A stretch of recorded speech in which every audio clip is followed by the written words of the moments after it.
let's try this again. This is like a week later, and I haven't had a chance to play anymore. Let's see if I can get past this one. Probably not. This is a pretty difficult game, but I quite like it.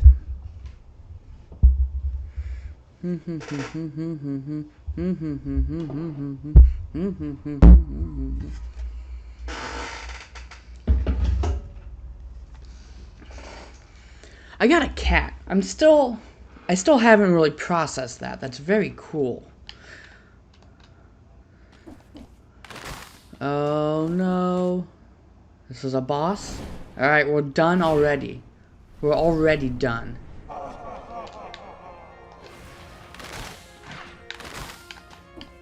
Ooh.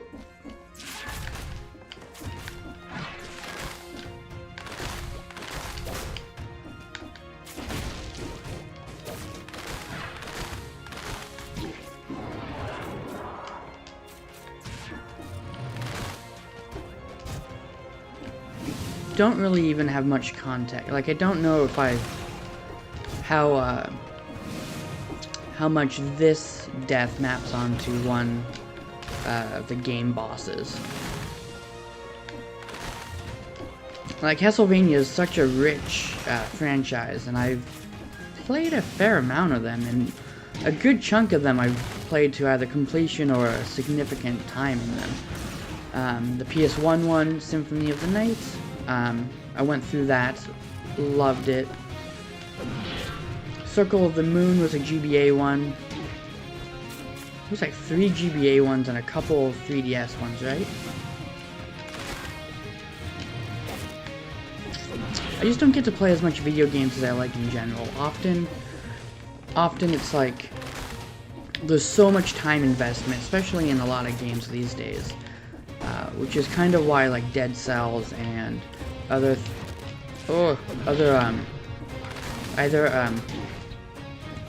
games like that are super appealing to me.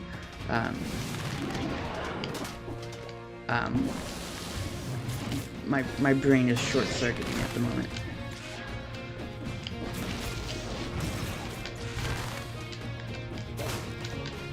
I don't remember. I think electrocuting makes stuff go more damaging.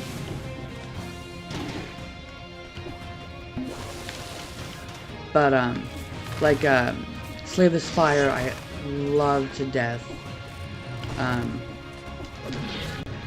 Binding of Isaac, of course, although I haven't played that in ages because there's just so much. There's so much there, and I got burnt out. I feel like he's stealing shit from me.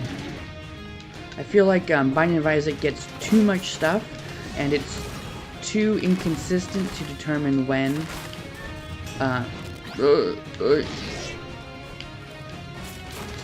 like when you get to experience the new stuff.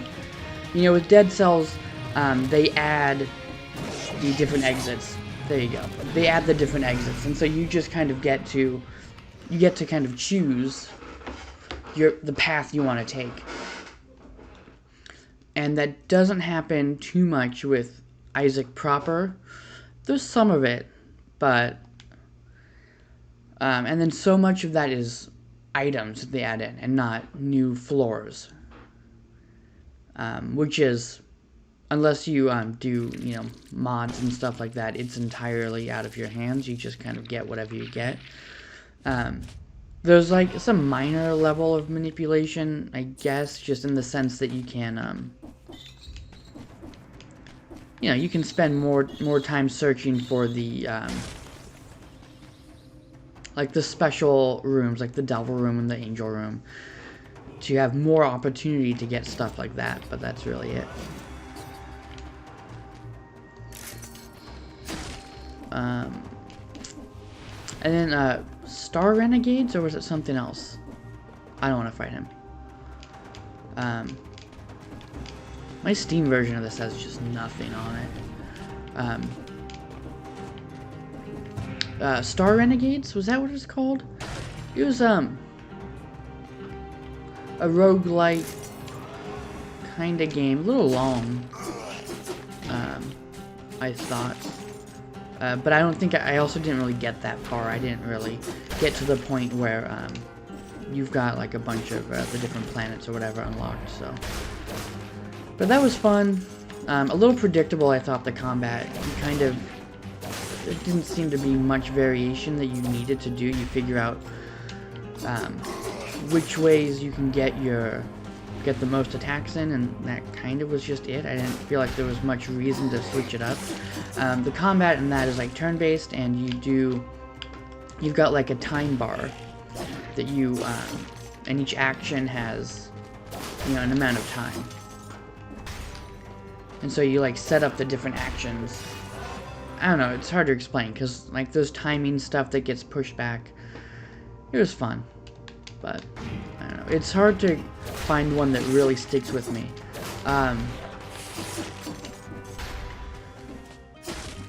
Ooh, I got no money.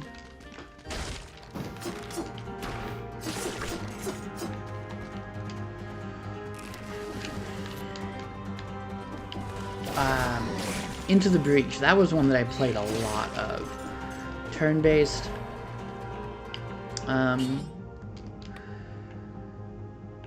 Turn-based, like, overhead strategy game that doesn't... It's more, like, it's often described as, like, a chess type game. Because it really is, much more anticipating or reacting to your enemies than the typical game, because the way it works is you know what the enemy is going to do every turn. So your entire thing is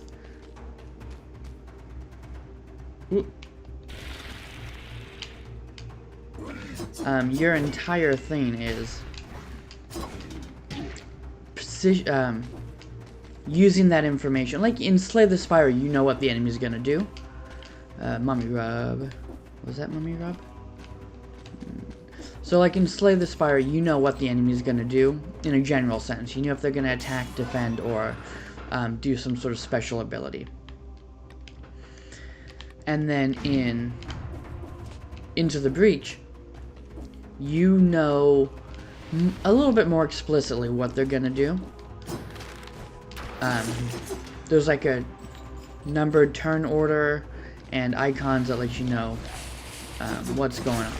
And so you have to like stare at this board knowing exactly what your enemy is going to do, and you have to figure out if you have the ability to stop them or to, in some way progress yourself.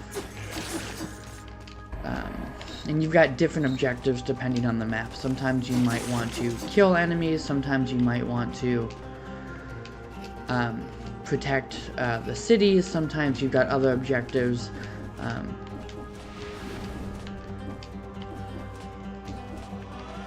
And that's really interesting. I think that's really fun. Something like Dead Cells, which is, obviously not turn-based, number one. I think it's just a lot for me to do. Is this it? Castle's Outskirts, yeah, that's it. It's just a lot for me to do. And so they scratch different itches. I got nothing.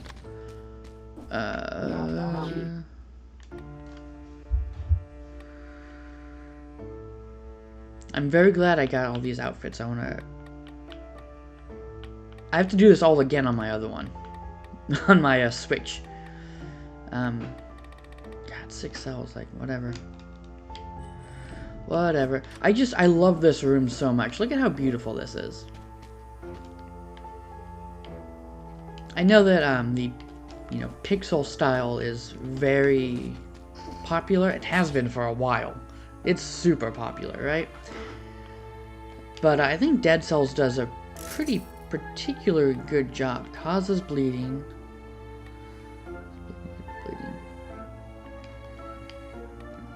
I think Dead Cells does a really, really, really good job of this.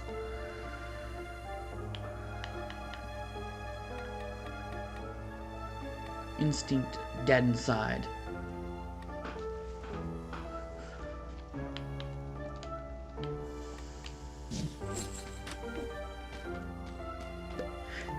and just like in general, the way that the company Motion Twin just kind of carries himself, you know. I think I mentioned it last time. They really listen to the player base, and this is a weird topic, and I honestly don't know how I feel about it in general, because I was born in the mid '80s, which means that I'm actually a '90s kid. I'm not like you know, what, I was 15 in 2000, so like 5 to 10 or 5 to 15, 10 years. That was my '90s. That was my childhood. And back then, and like as far as video games goes, I, like my older brother, you know, because of him, we had like an Atari 2600, we had an NES, we had a Super Nintendo. Didn't have any PlayStation stuff until I was like more of an adult. But we had N64. Like my first time playing the PlayStation was my dad. I went over to his place for the weekend, and he at Blockbuster rented a PS1 and like 4 games for us for the weekend, for me and my little brother. I got an older and a little brother. And I remember one of the games was the Reboot video game. Like, remember, like, you used to, like, you just bought a game and, like, or rented or whatever, and that was it?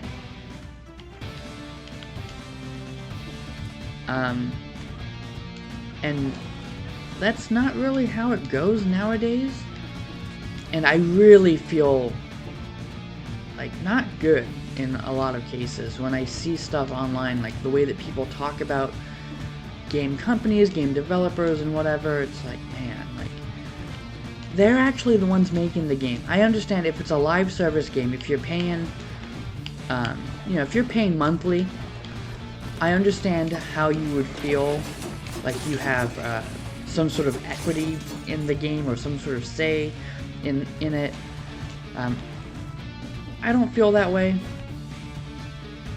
Which isn't to say that I'm not gonna like make my opinion known in certain instances or whatever, but I just feel like if I buy a game and there's parts of it that I don't like, that's on me, you know? If it's like a traditional game, you know, like a AAA, like one and done, whatever, or an indie title that's just like you buy it and that's it.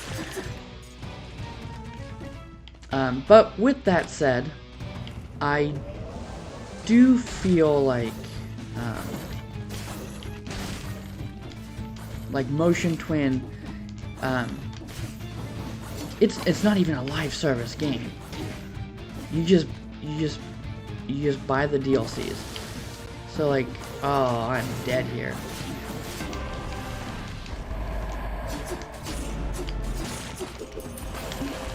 Like, you just buy the game and that's it, you know? Is that a, I got that last time, right, and I didn't know what to do with it. That's a Slay the Spire reference, I think, the Emerald Key. You know, it's like, this isn't even a live service game. You buy it, it's yours, that's it.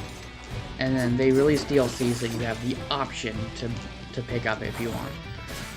But they, you know, they listen to the opinions of the players, and there are times where they implement changes, there are times where they don't. I think that's really above and beyond what they need to do. The main, like, big boy games that I play are, yeah, big boy games are, like, as, the fuck? It's like, Guild Wars 2 and Destiny 2 are ones that I play quite a lot. Less so Guild Wars 2 these days. They put out End of Dragons last year, the last major expansion. Didn't even finish it. I don't even know if I remember all of the class names, you know? But they do a really good job of trying to incorporate feedback, and even that's not like a monthly sub thing. You know, in Destiny 2, not a monthly sub thing, although they do take $10 from you every 4 months. But I don't know, it's just gaming's in such a weird place, and I genuinely do miss. I do just miss it being like, if you don't like a game, okay, you're out some cash, and I understand that cash is difficult to come by these days. I am absolutely broke. As a single income household, in quotes, in Southern California, I got no money. So I understand that there's a lot more value to that $10 nowadays than maybe before. Oh, there we go. But like, just play the game and understand, like, please, like, if you don't like parts of it, like, that's fine. Like, just the game is made from people going to work. They're going to a job. And yeah, it's probably safe to assume that the people that work for these companies enjoy that job, because like, they wouldn't be there. Like, they probably make enough so that they can quit and find another job, and like, they'll be okay for a month or two, you know, while they look for a job. It's probably fine. Which might not be the case if you have a more traditional, like, retail job or office job or whatever.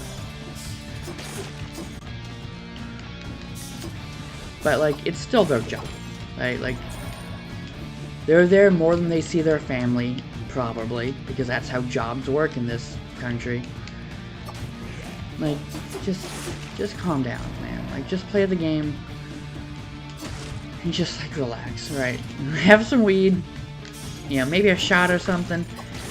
Order some, like, disgusting Jack-in-the-Box, and just, like, play your game. Just relax. Everyone just needs to relax. I need to relax too. Whoever you are that might maybe be watching this, you probably need to relax at some point too. Everything everywhere is fucked up. Now, that's all I got. I got nothing more beyond that. Like, what was I talking about?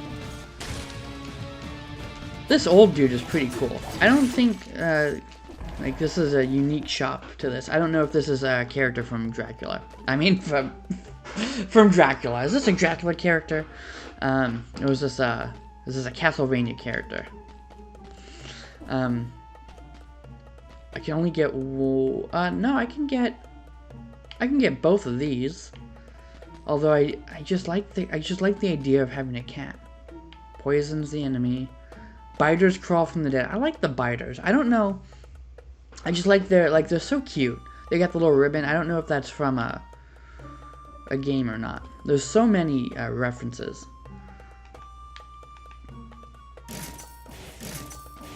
I didn't talk to him last time, right? Did he say anything cool? No.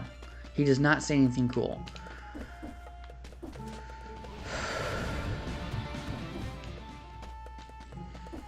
What other games are coming out that I'm looking forward to? I guess Armored Core 6. I just got an Xbox, and it was a gift. My little brother spent way too much money on me for Christmas, and then he like wasn't able to like get me the gift, so he lives 10 minutes away, right? And he had to ship it to me because like I was at work, but I don't have a car, so he didn't want to bring it to me if I wasn't gonna be able to like take it, you know, if it was gonna be like cumbersome to carry home, you know. So he shipped it to me. So I've got an Xbox Series S, and then he gave me some gift cards. So I've got like Game Pass for 6 months at least.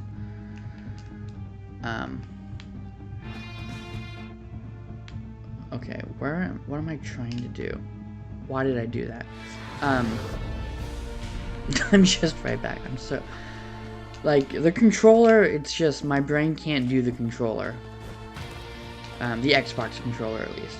Like even I was doing like Hitman on Xbox, and it's really like I have to slow down. Like I've played so long on mouse and keyboard, I just haven't really done any controller stuff. Even Switch, you know, which is like basically like all the controllers are the same. But like on Switch, I was playing the Turok ports that Night Dive Studios did. Oh, that's one I'm looking forward to. If it actually comes out, Night Dive's System Shock remake, I am very excited for that. System Shock 2 is a game I love to death. Me and a buddy did the co-op multiplayer. We kept glitching out and we were turning into stacks of crates. Such a great game, such a terrifying game. I've got the GOG version of the original System Shock, but I haven't, I never played it, I don't know why. Maybe that's when I'll play, the original. I'll definitely do the remake, and I'll try and record it, because I think that'll be fun. I'd like to redo System Shock 2, replay that again, too. I think I want to play a lot of old games, just because there's so many that I have such an immense love for that I played a lot when I was a kid, but I haven't played them in, like, some of the games that I really liked, it might have been like 5 years since I played them, but then there's some where it's like, I haven't played them since I was, 15, 10, whatever. So, that'll be fun. But, so I love From Software games, and so I picked up Elden Ring. What the heck? Okay, it's a horse. I didn't realize, like, the head at first. I was like, is that, like, a giant dude? But it's a horse. And a badass gargoyle. So I picked up Elden Ring, because I've played some of the Dark Souls, but I haven't played Demon Souls, and I haven't played Sekiro or Bloodborne, or Dark Souls 3. I played 1 and 2 a little bit. The carriage seems to have swerved right into the castle's front gate. Its driver must have been distracted by a very big insect. I don't like the foreshadowing here. I do not like the foreshadowing. Yeah, but I did play probably in high school, so like, 16, 17, 18. Someone failed the parallel parking. A friend of mine who's my neighbor over at a place I used to live with my dad and stuff. Next door neighbor in the apartment complex, he had a PlayStation, and he bought at GameStop in the mall back when GameStop, like had used games. He bought Kingsfield 1. 1 in the sense that it was the Kingsfield 1 for the US. Which was like the second one in the series, I believe, because there was a Japanese one. Initially, that I don't think was ever officially released here, but I'm pretty sure there was a translated ROM, I think. What is this? Is that supposed to be a window? I guess it's a window. It's interesting. And it's just like, we started playing it, and I borrowed it, and I just stayed up all night, and I just went through it all, and it was so much fun. Next thing you know, I've got, I've played, the other Kingsfield ones, and I played, Eternal Reign, which is a PS2 one, and those are Kingsfield and PS2 as well, I think. And there's a couple on PlayStation, and then there was, Shadow Tower, I think it was, which was another PS1 one. And Shadow Tower and one other one I had on emulator. But I picked up a lot of, like, Eternal Reign I got at this place called Game Dude. And I loved it. And so Armored Core games were another one that I played a lot as a kid. Master of Arena, Project Phantasm, the like 3 or whatever on the PS2, like Age of something, and those ones, and even the PS1 ones, in PS1 and PS2, the your save files could be used in either of them, so you could make your mechs and or your armored cores, and you can move them around between games. So I really love From Software games, so I picked up Elden Ring right away. I played a few hours of it, and I'm excited to to have some time to go through that more so. There's such a unique feel to them, you know, and it's almost unlike anything other. Ooh, cross. Ooh, do I like that it's a blueprint, or do I wish it was like more of like a traditional, like something that you found, you know, by going through the, like, it's, you can't unlock it to just show up, like you have to, like, it's just found by destroying stuff, you know? Like, you can't even destroy this. Like, that's kind of a bummer, just because that's such a Castlevania thing. But, yeah, I am quite enjoying Elden Ring so far. It's bonkers that From Software just has not, like, their games, the core is so similar, going back from Kingsfield into these modern ones. Like, the Kingsfield games were first person, so there's some difference, you know, that inherently makes it kind of a different type of feel, but it's so similar.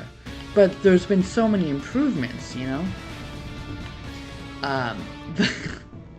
Except then, like, you open up the menu, and it's like, oh, their interface is literally still from '92. It's bonkers. It's just, it blows me away. It's insane. And like, obviously that's a visual choice that they like. They enjoy that element to it, so they don't feel like, you know, they feel like obviously it's a defining feature of their game, and ultimately, like, what harm does it do? It does no harm. Zero harm. So it's fine. But it's just kind of crazy. But, so Armored Core 6 was announced. I don't think there's a solid date yet. It's just this year at some point. Oh, moving portrait, I like that. But I'm excited for that. So I've got like $40 on a Xbox gift card, and then yeah, I'll just set some aside. I'm ready to go.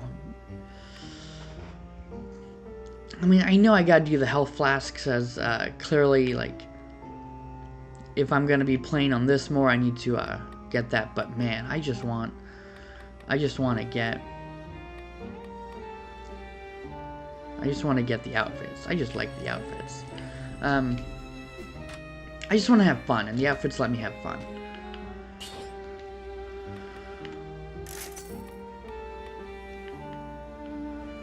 Causes bleeding, causes bleeding.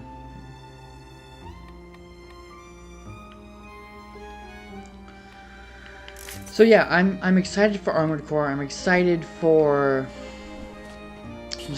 this. I don't know what else I've heard of that I'm actually, like, excited for gaming-wise, you know. I like Super Auto Pets quite a lot, and so when they put out a new pack of animals, I pick that up no problem. It's like $5, you know. So that's affordable, and it's just so fun, you know. It's such a casual game, but sometimes I'm just sitting there at the shop before I go into a battle, and I'm just like, there's so much involved in that sometimes, and it's so fun. And then, you know, watching the battles between the different players, it's so fun. I love that game. I was really into Marvel Snap, not very much anymore. God, I don't know. I don't need anything. I don't feel like, who cares, right? I guess we'll go with that. But I think Marvel Snap, I love actually playing the game, but getting cards is such a hassle. Like, give me packs, right? Like, I understand. So like when you do anything in Marvel Snap, you get like 8 different types of currency, and like all the stuff like piles up, and you're just like, you unlock things pretty quickly, but it's like one card at a time. And it seems like, my understanding is, the way that it works is each card has a series that it belongs to. And when you unlock stuff, that series, you unlock cards randomly, but from a particular series. And you have to go through each series before you get to the other cards. So even though, and that's probably not, I think the token shop thing that they added doesn't follow that. I think you can get cards from maybe anywhere or a couple series above. But I just feel like, I feel like it doesn't feel good at all. Right? And don't even give me like a pack of cards to unlock entirely. Like, give me a choice of 3. Right? When I unlock a card, give me 3 options or even 2 options. Let me pick one from that. But I feel like there's no way to actually determine where your deck goes. So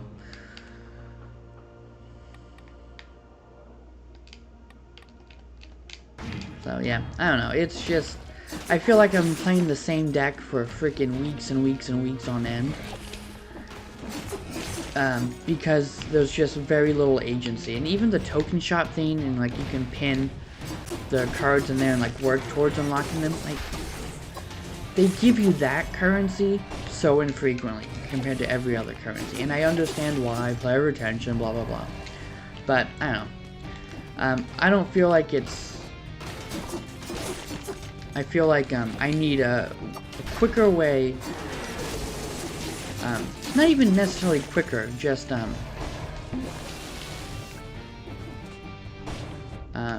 just more options when I get a card unlock, so that I feel like I have some agency in determining where my collection goes. And I think I read in like one of the like roadmaps that I saw somewhere, Reddit or Twitter or whatever, that there was some mention of that being in development. You know, no data or anything, but it's nice that they're looking into that. The microtransactions on that are insane. You know, like I truly don't ever feel like I bought the first season pass with like, I think it was first when I started playing, I think it was the Wakanda themed one.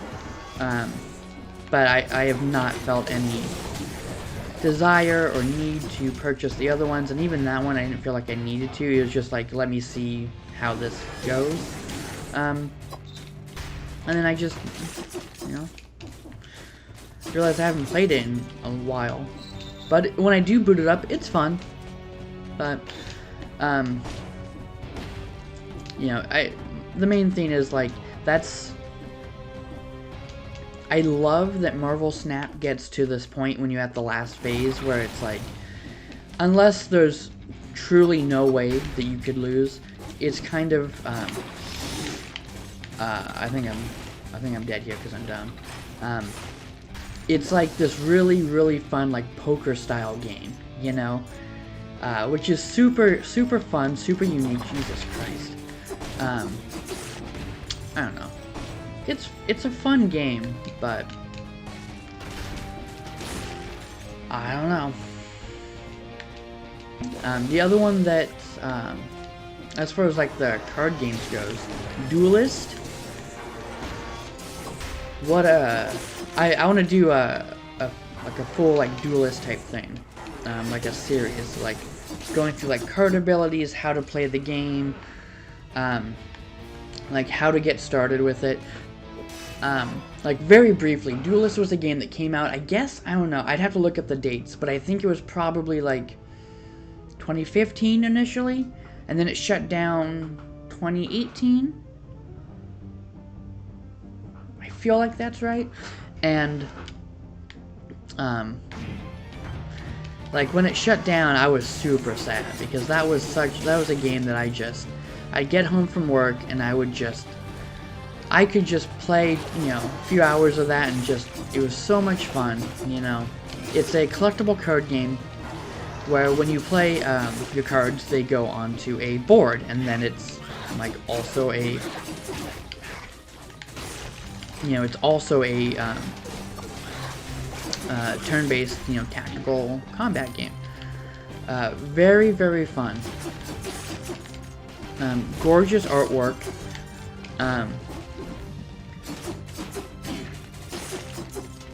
Great music, like, on point art style, by every metric.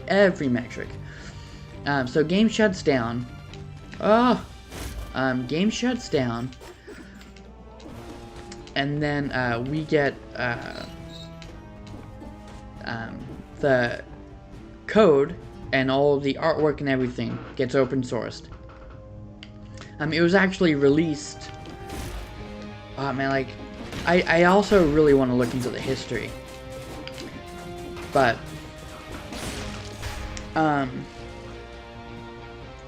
Dream Sloth gets a hold of the source code and stuff. My understanding is that it was kind of given to them by the original developers, at least in part because there are original developers that are working with them now on the game. But, you know, whatever dealings, however that ended up happening, it happened. And so they do this Kickstarter, and they release Duelist 2. Duelist then goes actually open source, and it's like, it's on a GitHub. You go there, you grab it, you can do whatever with it. And so there's like a bunch of different Duelist versions out now. The only one that I've actually played is the Dream Sloth one. Oh, I'm so tired. Was the Dream Sloth one.